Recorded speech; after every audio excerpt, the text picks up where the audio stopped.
ಬಂಧುಗಳೇ ನಮಸ್ಕಾರ, ಹೇಗಿದ್ರೆ ನೀವೆಲ್ಲರೂ. ನಾನು ಸುಬ್ರಹ್ಮಣ್ಯ ಎಸ್ ಹಂಡಿಗೆ. ಬಂಧುಗಳೇ, ಸದ್ಯ ದೇಶದಲ್ಲಿ ಬಹಳ ಚರ್ಚೆ ಆಗ್ತಿರುವಂಥ ವಿಚಾರ ಅಂದರೆ ಜಂತರ್ ಮಂತರ್ನಲ್ಲಿನ ಪ್ರತಿಭಟನೆಗೆ ಸಂಬಂಧಪಟ್ಟ ಹಾಗೆ ಇವತ್ತು ಏನೆಲ್ಲ ಬೆಳವಣಿಗೆ ಆಗಿದೆ ಆ ವಿಚಾರವನ್ನು ಗಮನಿಸ್ತಾ ಹೋಗೋಣ. ಕಾರಣ ಒಂದಷ್ಟು ಪ್ರಮುಖವಾದಂಥ ಡೆವಲಪ್ಮೆಂಟ್ಸ್ ಆಗಿದೆ.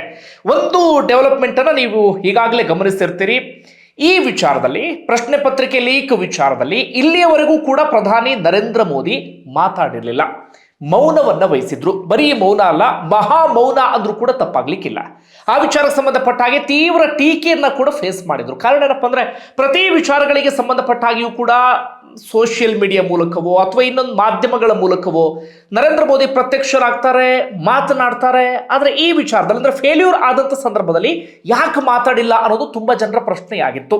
ಹಾಗೆ ಇನ್ನೊಂದಷ್ಟು ಜನರ ಮಾತು ಏನಿತ್ತು ಅಂದ್ರೆ, ಈಗ 21 ಮಂದಿ ಪ್ರಾಣವನ್ನ ಕಳ್ಕೊಂಡ್ರಲ್ಲ, ಪ್ರಶ್ನೆ ಪತ್ರಿಕೆ ಲೀಕ್ ಹಾಗೆ ಮರುಪರೀಕ್ಷೆ ಆಗುವಂತಹ ಸಂದರ್ಭದಲ್ಲಿ ಅಥವಾ ಅದರ ನಡುವೆ ಪ್ರಧಾನಿ ನರೇಂದ್ರ ಮೋದಿ ವಿದ್ಯಾರ್ಥಿಗಳನ್ನು ಉದ್ದೇಶಿಸಿ ಮಾತನಾಡಿದ್ರೆ, ಅವರಲ್ಲಿ ಧೈರ್ಯ ತುಂಬುವಂತ ಕೆಲಸವನ್ನ ಮಾಡಿದ್ರೆ ಅಥವಾ ಅವರಲ್ಲೊಂದು ವಿಶ್ವಾಸವನ್ನ ತುಂಬುವಂತ ಕೆಲಸವನ್ನ ಮಾಡಿದ್ರೆ ಇಷ್ಟೊಂದು ಸಾವು ಆಗ್ತಾ ಇರಲಿಲ್ಲ.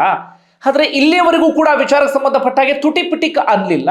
ಹೀಗಾಗಿ ಇಷ್ಟೆಲ್ಲ ಆಗೋಗ್ಬಿಡ್ತು ಅನ್ನೋದು ಕೂಡ ಒಂದಷ್ಟು ಜನರ ವಾದ. ಒಟ್ಟಾರೆಗೆ ಇಂಥದ್ದೆಲ್ಲವೂ ಕೂಡ ಆಗ್ತಾ ಇತ್ತು. ಆದ್ರೆ ಪ್ರತಿಭಟನೆ ಅಷ್ಟು ದಿನಗಳಿಂದ ನಡೀತಾ ಇದ್ರು ಕೂಡ, ಸೋನಂ ವಾಂಗ್ಚುಕ್ ಉಪವಾಸ ಸತ್ಯಾಗ್ರಹವನ್ನ ಮಾಡ್ತಾ ಇದ್ರು ಕೂಡ ಅದ್ಯಾವುದಕ್ಕೂ ಪ್ರಧಾನಮಂತ್ರಿಗಳು ತಲೆ ಕೆಡಿಸ್ಕೊಂಡೇ ಇರಲಿಲ್ಲ. ಆದ್ರೆ ಅಂತಿಮವಾಗಿ ಯಾವಾಗ ಪ್ರತಿಭಟನೆಯ ತೀವ್ರತೆ ಜಾಸ್ತಿ ಆಗೋದಕ್ಕೆ ಶುರುವಾಯಿತು, ಪ್ರತಿಭಟನೆಗೆ ದೊಡ್ಡ ಮಟ್ಟಿಗಿನ ಬೆಂಬಲ ವ್ಯಕ್ತವಾಗೋದಕ್ಕೆ ಶುರುವಾಯಿತು, ಪ್ರಧಾನಿ ನರೇಂದ್ರ ಮೋದಿ ಮಾತನಾಡಲೇಬೇಕಾದಂತ ಒಂದು ಅನಿವಾರ್ಯ ಪರಿಸ್ಥಿತಿ ಸೃಷ್ಟಿಯಾಯಿತು.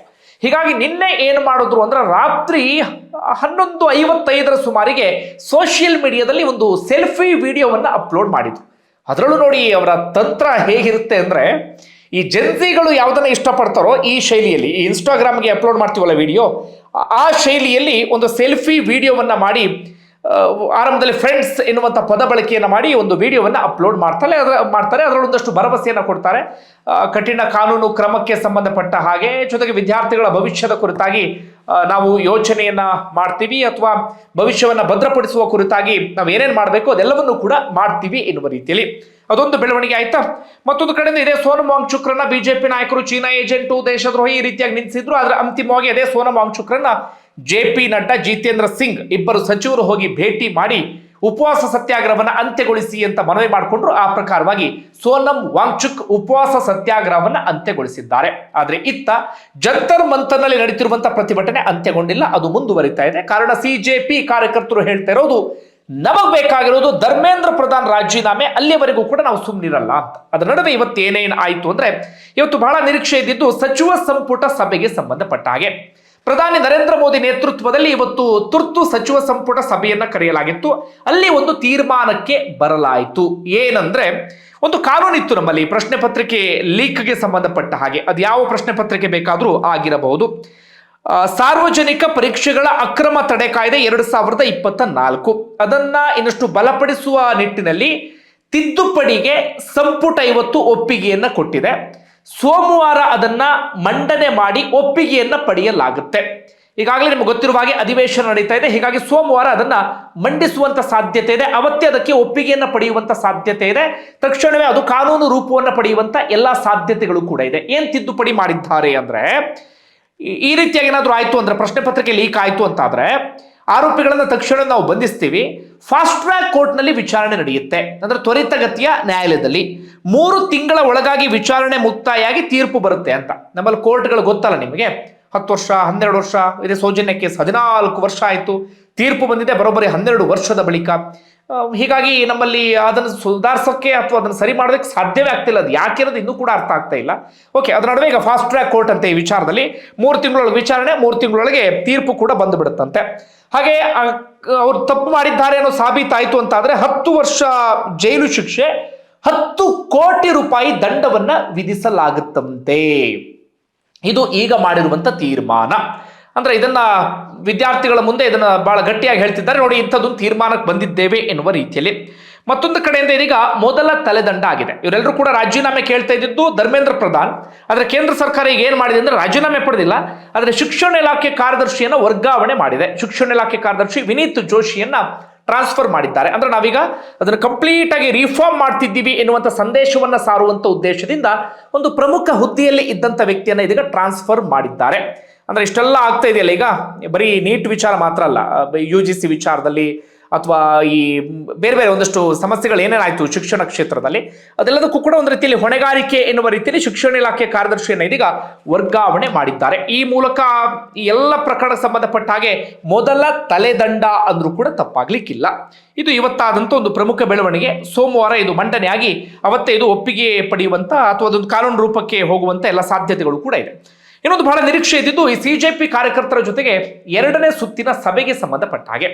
JP ನಡ್ಡಾ ಜಿತೇಂದ್ರ ಸಿಂಗ್ ಪದೇ ಪದೇ ಆಹ್ವಾನಿಸ್ತಾನೆ ಇದ್ರು ಸಭೆಗೆ ಬನ್ನಿ ಅಂತ ಹೇಳಿ. ಆದ್ರೆ ಇವ್ರು CJP ಕಾರ್ಯಕರ್ತರು ಹೇಳ್ತಾ ಇದ್ರು, ನೀವು ಕರಿತೀರಿ 2-3 ಗಂಟೆ ಪುಕ್ಸಟೆ ಕೂರ್ಸ್ಕೋತೀರಿ, ಅದಾದ ಬಳಿಕ ನಮ್ದು ಯಾವುದೋ ಒಂದು ಲೆಟರ್ ತಗೊಳ್ತೀರಿ, ವಾಪಸ್ ಕಳಿಸ್ಬಿಡ್ತೀರಿ, 2-3 ಗಂಟೆ ಟೈಮ್ ವೇಸ್ಟ್ ಮಾಡಕ್ ನಾವ್ ಯಾಕೆ ಬರಬೇಕು ನಿಮ್ಮ ಮನೆಗೆ, ನಾವ್ ಹೇಳ್ದಲ್ಲಿ ನೀವು ಬನ್ನಿ ಅಂದಿದ್ರು. ಅದೇ ಪ್ರಕಾರವಾಗಿ ಇವತ್ತು ಸಭೆಗೆ ಒಂದು ಜಾಗವನ್ನು ನಿಗದಿ ಮಾಡಲಾಗಿತ್ತು. ದೆಹಲಿ ಕಾನ್ಸ್ಟಿಟ್ಯೂಷನ್ ಕ್ಲಬ್ ಅಲ್ಲಿ ಸಭೆ ನಿಗದಿ ಮಾಡಲಾಗಿತ್ತು. CJP ಇಂದ 2 ಪ್ರತಿನಿಧಿಗಳು ಅಲ್ಲಿಗೆ ಹೋಗಿದ್ರು, ಆ ಕಡೆಯಿಂದ ಸಚಿವರು ಕೂಡ ಬಂದಿದ್ರು. ಅಲ್ಲಿ ಒಂದಷ್ಟು ಹೊತ್ತುಗಳ ಕಾಲ ಚರ್ಚೆಯೂ ಕೂಡ ಆಯಿತು. ಅಂತಿಮವಾಗಿ ಇವರು ಒಂದಷ್ಟು ಬೇಡಿಕೆಯನ್ನು ಮುಂದಿಟ್ಟಿದ್ದಾರೆ. ಒಟ್ಟು 3 ಬೇಡಿಕೆ, ಅದರಲ್ಲಿ 2 ಬೇಡಿಕೆಗೆ ತಾತ್ವಿಕ ಒಪ್ಪಿಗೆ ಸಿಕ್ಕಿದೆ. ಏನೇನು? ಒಂದು ಧರ್ಮೇಂದ್ರ ಪ್ರಧಾನ್ ರಾಜೀನಾಮೆ, ಮತ್ತೊಂದು ಈ ಸಾವನ್ನಪ್ಪಿದ ವಿದ್ಯಾರ್ಥಿಗಳ ಕುಟುಂಬಸ್ಥರಿಗೆ 1 ಕೋಟಿ ಪರಿಹಾರ, ಹಾಗೆ ಈ ಸಂಸತ್ ಮುತ್ತಿಗೆ ಆಯ್ತಲ್ಲ ಆ ಸಂದರ್ಭದಲ್ಲಿ ವಿದ್ಯಾರ್ಥಿಗಳ ಮೇಲೆ ಪ್ರಕರಣ ದಾಖಲಿಸಿದ್ದಾರಲ್ಲ ಅದೆಲ್ಲವನ್ನು ಕೂಡ ವಾಪಸ್ ತೆಗೆದುಕೊಳ್ಬೇಕು ಅಂತ 2 ವಿಚಾರಕ್ಕೆ ಒಪ್ಪಿಗೆ ಸಿಕ್ಕಿದೆಯಂತೆ. ಪ್ರಕರಣ ವಾಪಸ್ ತೆಗೆದುಕೊಳ್ಳೋದು, ವಿದ್ಯಾರ್ಥಿಗಳಿಗೆ ಪರಿಹಾರ ಕೊಡುವ ವಿಚಾರದಲ್ಲಿ, ಸಾವನ್ನಪ್ಪಿದ ವಿದ್ಯಾರ್ಥಿಗಳ ಕುಟುಂಬಸ್ಥರಿಗೆ. ಆದರೆ ಧರ್ಮೇಂದ್ರ ಪ್ರಧಾನ್ ರಾಜೀನಾಮೆ ವಿಚಾರದಲ್ಲಿ ನಾಳೆ ಮಧ್ಯಾಹ್ನ ನಿಮಗೆ ಹೇಳ್ತೀವಿ ಅಂತ ಹೇಳಿದ್ದಾರಂತೆ. ಈಗ CJP ಕಾರ್ಯಕರ್ತರು ಹೇಳ್ತಾ ಇರೋದು, ಧರ್ಮೇಂದ್ರ ಪ್ರಧಾನ್ ರಾಜೀನಾಮೆ ಕೊಟ್ಟಿಲ್ಲ ಅಂತಾದ್ರೆ ನಾವು ಇದನ್ನು ಪ್ರತಿಭಟನೆ ಇಲ್ಲಿಗೆ ಬಿಡಲ್ಲ, ಇದನ್ನು ಮುಂದುವರಿಸ್ತೀವಿ ಅಂತ ಹೇಳಿ. ಆದರೆ ರಾಷ್ಟ್ರೀಯ ಮಾಧ್ಯಮಗಳಲ್ಲಿ ಒಂದು ಸುದ್ದಿ ಬರ್ತಾ ಇದೆ, ಧರ್ಮೇಂದ್ರ ಪ್ರಧಾನ್ ರಾಜೀನಾಮೆಯನ್ನ ಯಾವುದೇ ಕಾರಣಕ್ಕೂ ಪಡೆಯೋದಿಲ್ವಂತೆ. ಧರ್ಮೇಂದ್ರ ಪ್ರಧಾನ್ ರಾಜೀನಾಮೆ ಪಡೆದ್ರು ಅಂತ ಆದ್ರೆ ಒಂದು ರೀತಿಯಲ್ಲಿ ಪ್ರತಿಷ್ಠೆಗೆ ಧಕ್ಕೆ ಆದ ರೀತಿಯಲ್ಲಿ ಅಥವಾ ಫೇಲ್ಯೂರ್ ಅನ್ನು ಒಪ್ಕೊಂಡ ರೀತಿಯಲ್ಲಿ ಆಗುತ್ತೆ ಎನ್ನುವಂತ ಕಾರಣಕ್ಕಾಗಿ ಒಪ್ಪಿಗೆ ರಾಜೀನಾಮೆನ ಪಡೆಯೋದಿಲ್ವಂತೆ. ನಮಗೆ ಪೀಪಲ್ ಮ್ಯಾಂಡೇಟ್ ಇದೆ, ಅಂದ್ರೆ ಜನರೇ ನಮಗೆ ಅಧಿಕಾರವನ್ನು ಕೊಟ್ಟಿದ್ದಾರೆ, ಹೀಗಾಗಿ ಎಲ್ಲವನ್ನೂ ಕೂಡ ಜನರಿಗೆ ಬಿಡ್ತೀವಿ, ಈ ಪ್ರತಿಭಟನೆಯ ಕಾರಣಕ್ಕಾಗಿ ನಾವು ರಾಜೀನಾಮೆಯನ್ನು ಪಡೆಯೋದಿಲ್ಲ ಅಂತ ಕೇಂದ್ರ ಸರ್ಕಾರ ನಿರ್ಧಾರಕ್ಕೆ ಬಂದಿದೆಯಂತೆ. ರಾಜೀನಾಮೆ ಪಡೆದಿಲ್ಲ ಅಂದ್ರೆ ನಾವು ಸುಮ್ಮನಿರಲ್ಲ ಅಂತ ಹೇಳಿ ವಿದ್ಯಾರ್ಥಿಗಳು ಇದೀಗ ಹೇಳ್ತಿದ್ದಾರೆ. ಹೀಗಾಗಿ ಇದು ಎಲ್ಲಿವರೆಗೆ ಡ್ರ್ಯಾಗ್ ಆಗಿ ಹೋಗುತ್ತೋ ಗೊತ್ತಿಲ್ಲ. ಇನ್ನೊಂದು, ವಿದ್ಯಾರ್ಥಿಗಳ ಮೇಲೆ ಹಿಂಸಾಚಾರ ನಡೆದಿದೆ ಎನ್ನುವಂತ ಮಾತುಗಳು ಕೇಳಿ ಬರ್ತಾ ಇತ್ತಲ್ಲ, ಅಶ್ರುವಾಯು ಪ್ರಯೋಗ, ಲಾಠಿ ಚಾರ್ಜ್, ನಾವೆಲ್ಲರೂ ಬೇಕಾದಷ್ಟು ದೃಶ್ಯಗಳನ್ನು ನೋಡಿದ್ದೇವೆ. ಇನ್ನೊಂದು ಕಡೆಯಿಂದ ಪೊಲೀಸರ ಮೇಲೂ ಹಿಂಸಾಚಾರ ನಡೆಯಿತು ಎನ್ನುವಂತ ಮಾತುಗಳು ಕೂಡ ಇತ್ತು. ಅದಕ್ಕೆ ಸಂಬಂಧಪಟ್ಟಂತ ಒಂದಷ್ಟು ವಿಡಿಯೋಗಳು ಕೂಡ ವೈರಲ್ ಆಗಿದ್ವು. ಇದರ ನಡುವೆ ಇವತ್ತು ರಾಹುಲ್ ಗಾಂಧಿ ಒಂದು ಪ್ರೆಸ್ ಮೀಟ್ ಅನ್ನ ಮಾಡಿದ್ರು. ಓರ್ವ ಗಾಯಾಳು ವಿದ್ಯಾರ್ಥಿಯನ್ನ ಪ್ರೆಸ್ ಮೀಟ್ ಅಲ್ಲಿ ನಿಲ್ಸ್ಕೊಂಡಿದ್ರು. ಹೇಗೆ ಗಾಯ ಆಯ್ತು ಅಂದ್ರೆ ಪೆಲೆಟ್ ಗನ್ ಅನ್ನ ಬಳಸಿದ್ದಾರೆ ಪೊಲೀಸರು ಎನ್ನುವಂತ ಆರೋಪ. ಅದಕ್ಕೆ ಸಾಕ್ಷಿಯಾಗಿ ಆ ವಿದ್ಯಾರ್ಥಿಯನ್ನು ನಿಲ್ಸ್ಕೊಂಡಿದ್ರು. ಹಾಗೆ 2 ವಿದ್ಯಾರ್ಥಿಗಳು ಅದರಲ್ಲಿ ಗಂಭೀರವಾಗಿ ಗಾಯಗೊಂಡಿದ್ದಾರೆ ಅಂತ. ಈ ಪೆಲೆಟ್ ಗನ್ ಅನ್ನೋದು ಒಂದು ರೀತಿ ಲೋಹ ಇರುತ್ತೆ ಅದ್ರೊಳಗಡೆ. ಈ ಸಾಧಾರಣ ಜಮ್ಮು ಕಾಶ್ಮೀರದಲ್ಲಿ ಹಿಂಸಾಚಾರ, ಕಲ್ಲು ತೂರಾಟ ಅಂತದ್ದಾದಾಗ ಪ್ರತಿಭಟನಾಕಾರನ್ನ ಚದುರಿಸೋದಕ್ಕೆ ಪೆಲೆಟ್ ಗನ್ ಅನ್ನ ಬಳಸ್ತಾರೆ. ಅದೇನಾದ್ರೂ ಕಣ್ಣು ಆ ಕಡೆ ಸೂಕ್ಷ್ಮ ಭಾಗಗಳಿಗೆ ಏನಾದ್ರು ಬಿತ್ತು ಅಂತಂದ್ರೆ ಗಂಭೀರ ಗಾಯ ಆಗುವಂತೆಲ್ಲ ಸಾಧ್ಯತೆಗಳು ಕೂಡ ಇರುತ್ತೆ. ಆ ಪೆಲೆಟ್ ಗನ್ ಅನ್ನ ಬಳಸಿದ್ದೀರಿ ಅಂತ ರಾಹುಲ್ ಗಾಂಧಿ ಓರ್ವ ವ್ಯಕ್ತಿಯನ್ನೇ ನಿಲ್ಲಿಸಿಕೊಂಡು ಸರ್ಕಾರದ ವಿರುದ್ಧ ಆರೋಪವನ್ನು ಮಾಡಿದ್ರು. ಆದ್ರೆ ದೆಹಲಿ ಪೊಲೀಸರು ಹೇಳ್ತಾರೆ, ಇಲ್ಲ ನಾವು ಪೆಲೆಟ್ ಗಲ್ಲನ್ನ ಬಳಸೇ ಇಲ್ಲ ಎನ್ನುವಂತ ರೀತಿಯಲ್ಲಿ ಇದೊಂದು ಬೆಳವಣಿಗೆ ಆಯಿತು. ಇನ್ನೊಂದು ಕಡೆಯಿಂದ ಸುಪ್ರೀಂ ಕೋರ್ಟ್ ವಿಚಾರ, CJI ಸೂರ್ಯಕಾಂತ್ ಅವರ ಸ್ಟೇಟ್ಮೆಂಟ್ ನೀವೆಲ್ಲೂ ಕೂಡ ಗಮನಿಸಿದ್ರಿ. ಇದೇ ಹಿಂಸಾಚಾರಕ್ಕೆ ಸಂಬಂಧಪಟ್ಟ ಹಾಗೆ ಅರ್ಜಿ ವಿಚಾರಣೆ ಮಾಡಬೇಕು ತುರ್ತಾಗಿ ಅಂದಾಗ ಸೂರ್ಯಕಾಂತ್ ಅವರು ಒಂದು ಸ್ಟೇಟ್ಮೆಂಟ್ ಅನ್ನು ಕೊಟ್ಟಿದ್ರು.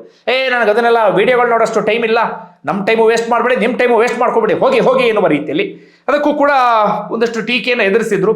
ಕಾರಣ ಸೂರ್ಯಕಾಂತ್ ಅವರು ಬಳಸಿದಂಥ ಜಿರಳೆ ಎನ್ನುವಂಥ ಪದವೇ ಇವತ್ತು ಕಾಕ್ರೋಚ್ ಜನತಾ ಪಾರ್ಟಿ ಒಂದು ಆಂದೋಲನ ಶುರುವಾಯಿತು, ಅದಕ್ಕೆ ಕಾರಣ ಆಗಿತ್ತು. ಈಗ ಸೂರ್ಯಕಾಂತ್ ಅವರು ಇಂಥದ್ದೊಂದು ಸ್ಟೇಟ್ಮೆಂಟ್ ಅನ್ನು ಕೊಡ್ತಿದ್ದಾಗೆ ವಿಚಾರದಲ್ಲಿ ಅದು ಸ್ವಲ್ಪ ಚರ್ಚೆಗ್ರಾಸವಾಗಿತ್ತು. ಈಗ ವಕೀಲರಾಗಿರುವಂಥ ಗೋಪಾಲ್ ಶಂಕರ್ ನಾರಾಯಣ್ ಅವರ ಮನವಿಯನ್ನು ಪುರಸ್ಕರಿಸಿ ಸೋಮವಾರ ಏನೋ ವಿಚಾರಣೆ ನಿಗದಿ ಮಾಡಿದ್ದಾರಂತೆ. ಸೋಮವಾರ ಏನಾಗುತ್ತೆ ಆ ವಿಚಾರದಲ್ಲಿ ಅದನ್ನು ಕೂಡ ನಾವು ಕಾದು ನೋಡಬೇಕಾಗಿದೆ. ಒಟ್ಟಾರೆಯಾಗಿ ಇಷ್ಟು ಬೆಳವಣಿಗೆ ಆಗಿದೆ. ಆದ್ರೆ ಈಗ ಕೇಂದ್ರ ಸರ್ಕಾರ ನಾ ಕೊಡೆ ನೀ ಬಿಡೆ ಎನ್ನುವ ರೀತಿಯಲ್ಲಿ ಧರ್ಮೇಂದ್ರ ಪ್ರಧಾನ್ ರಾಜೀನಾಮೆಗೆ ನಾವು ರೆಡಿ ಇಲ್ಲ ಅಂತ ಅವ್ರು ಹೇಳ್ತಿದ್ದಾರೆ, ಪಡ್ಕೊಳ್ಳಲ್ಲ ಅಂತ. ವಿದ್ಯಾರ್ಥಿಗಳು ಹೇಳ್ತಿದ್ದಾರೆ ಧರ್ಮೇಂದ್ರ ಪ್ರಧಾನ್ ರಾಜೀನಾಮೆ ಕೊಡದೆ ನಾವು ಬಿಡಲ್ಲ ಅಂತ ಹೇಳಿ. ಈಗ ಅರ್ಥ ಆಗದಂತ ವಿಚಾರ ಅಂದ್ರೆ ಅದೇ, ಕೇಂದ್ರ ಸರ್ಕಾರ ಯಾಕಿಷ್ಟು ಪ್ರತಿಷ್ಠೆಗೆ ಬಿದ್ದಿದೆ? ಓರ್ವ ವ್ಯಕ್ತಿಯ ರಾಜೀನಾಮೆ ಸರ್ಕಾರವನ್ನೇ ಉರುಳಿಸಿ ಬಿಡುತ್ತಾ? ಓರ್ವ ವ್ಯಕ್ತಿಯ ರಾಜೀನಾಮೆಯಿಂದ ಅವರ ಪ್ರತಿಷ್ಠೆಗೆ ಏನಾದರೂ ಧಕ್ಕೆ ಬಂದು ಬಿಡುತ್ತಾ? ಅಥವಾ ಧರ್ಮೇಂದ್ರ ಪ್ರಧಾನ್ ರಾಜೀನಾಮೆ ಪಡೆದು ಬಿಟ್ರೆ ಏನು ಅಲ್ಲೋಲ ಕಲ್ಲೋಲ ಆಗಿ ಹೋಗಿಬಿಡುತ್ತಾ? ಏನು ಅರ್ಥ ಆಗ್ತಾ ಇಲ್ಲ. ಅಷ್ಟೆಲ್ಲ ಒತ್ತಾಯ ಕೇಳಿ ಬರ್ತಾ ಇದೆ. ವಿದ್ಯಾರ್ಥಿಗಳ ಪ್ರತಿಭಟನೆಗೆ ಬೆಂಬಲ ಜಾಸ್ತಿ ಆಗ್ತಾ ಇದೆ, ಅದು ಬೇರೆ ಬೇರೆ ರೂಪವನ್ನು ಕೂಡ ಪಡಿತಾ ಇದೆ. ನೀವೆಲ್ಲರೂ ಕೂಡ ಗಮನಿಸ್ತಾ ಇದ್ದೀರಿ. ಅವರೆಲ್ಲರ ಪ್ರಮುಖ ಬೇಡಿಕೆನೇ ಅದು, ಧರ್ಮೇಂದ್ರ ಪ್ರಧಾನ್ ರಾಜೀನಾಮೆ. ಅಷ್ಟಾಗ್ಬಿಡ್ತು ಅಂದ್ರೆ ನಾವು ಮುಂದೆ ಹೋಗ್ಬಿಡ್ತೀವಿ ಎನ್ನುವ ರೀತಿಯಲ್ಲಿ ಅವ್ರು ಕರೆಕ್ಟ್ ಸಕಾರಣವನ್ನ ಕೊಡ್ತಾ ಇದ್ದಾರೆ. ಏನು, ಈಗ ನೀಟ್ ಪ್ರಶ್ನೆ ಪತ್ರಿಕೆ ಲೀಕ್ ಆಯ್ತಲ್ಲ, ಅದಕ್ಕೆ ಧರ್ಮೇಂದ್ರ ಪ್ರಧಾನೇ ಕಾರಣ, ಧರ್ಮೇಂದ್ರ ಪ್ರಧಾನೇ ಮಾಡಿಸ್ಬಿಟ್ರು ಅಂತ ಹೇಳ್ತಾ ಇಲ್ಲ. ಆದ್ರೆ ಒಂದು ನೈತಿಕ ಜವಾಬ್ದಾರಿ, ಅಕೌಂಟಬಿಲಿಟಿ, ನೈತಿಕ ಹೊಣೆ ಅಂತ ಇರಬೇಕಾಗತ್ತೆ. ಆದ್ರೆ ಧರ್ಮೇಂದ್ರ ಪ್ರಧಾನ್ ಆ ನೈತಿಕ ಜವಾಬ್ದಾರಿ ಹೊಣೆಯನ್ನೇ ಹೊತ್ತುಕೊಳ್ಳದೆ ಹೋದರೆ ಹೇಗೆ? ಹೊಣೆಯನ್ನು ಹೊತ್ಕೊಂಡು ರಾಜೀನಾಮೆ ಕೊಡಲೇಬೇಕು ಅನ್ನೋದು ಇವರ ಆಗ್ರಹ ಆಗಿದೆ. ಒಟ್ಟಾರೆ ಕೇಂದ್ರ ಸರ್ಕಾರಕ್ಕೆ ಪ್ರತಿಭಟನೆಯ ಬಿಸಿ ತಟ್ಟಿದ್ದಂತೂ ಹೌದು. ಕಾರಣ ಪ್ರತಿಭಟನಾಕಾರನ ದೇಶದ್ರೋಹಿಗಳು, ಷಡ್ಯಂತ್ರ, ಪಿತೂರಿ, ವಿದೇಶಿಯಿಂದ ದೇಣಿಗೆ, ವಿದೇಶದಿಂದ ಹಾಗೆ ಹೀಗೆ ಅಂತ ಹೇಳಿ ಅದನ್ನು ಹೇಗೆಗೂ ಬಿಂಬಿಸುವಂತ ಪ್ರಯತ್ನ ಆಯಿತು. ಆದರೆ ಆ ಬ್ಯಾರಿಕೇಡ್ಗಳನ್ನು ದಾಟಿ ಆ ವಿದ್ಯಾರ್ಥಿಗಳು ಮುನ್ನುಗ್ತಾ ಇದ್ದಾರೆ. ಜೊತೆಗೆ ಆರಂಭದಲ್ಲಿ ಸೈಲೆಂಟ್ ಆಗಿದ್ದಂಥ ಸೆಲೆಬ್ರಿಟಿಗಳು ಸಚಿನ್ ತೆಂಡೂಲ್ಕರ್ ಅಂತವರೇ ವಿದ್ಯಾರ್ಥಿಗಳ ಬೆಂಬಲಕ್ಕೆ ನಿಂತ್ಕೊಂಡಿದ್ದಾರೆ ಅಥವಾ ಮಾತನಾಡೋದಕ್ಕೆ ಶುರು ಮಾಡ್ಕೊಂಡಿದ್ದಾರೆ. ಹೀಗಾಗಿ ಸರ್ಕಾರಕ್ಕೆ ಈಗ ಪ್ರತಿಭಟನೆಯ ಬಿಸಿ ತಟ್ಟೋದಿಕ್ಕೆ ಆರಂಭ ಆಗಿದೆ. ಸರ್ಕಾರ ಹಂತವಾಗಿ ಆರಂಭದಲ್ಲಿ ಬಗ್ಗೆ ಇರಲಿಲ್ಲ. ಅಷ್ಟು ದಿನ ಉಪವಾಸ ಸತ್ಯಾಗ್ರಹ, ಸೋನಂ ವಾಂಗ್ಚುಕ್ ವಿದ್ಯಾರ್ಥಿಗಳ ಪ್ರತಿಭಟನೆ ಆದರೂ ಪ್ರತಿನಿಧಿನೂ ಕೂಡ ಕಳಿಸಿರಲಿಲ್ಲ. ಆದರೆ ಈಗ ನಿಧಾನಕ್ಕೆ ಸ್ವಲ್ಪ ತಣ್ಣಗಾಗ್ತಿರೋ ರೀತಿಯಲ್ಲಿ ಕಾಣಿಸ್ತಾ ಇದೆ. ಏನಂತೀರಿ? ಕಮೆಂಟ್ ಮಾಡಿ. ಧನ್ಯವಾದ.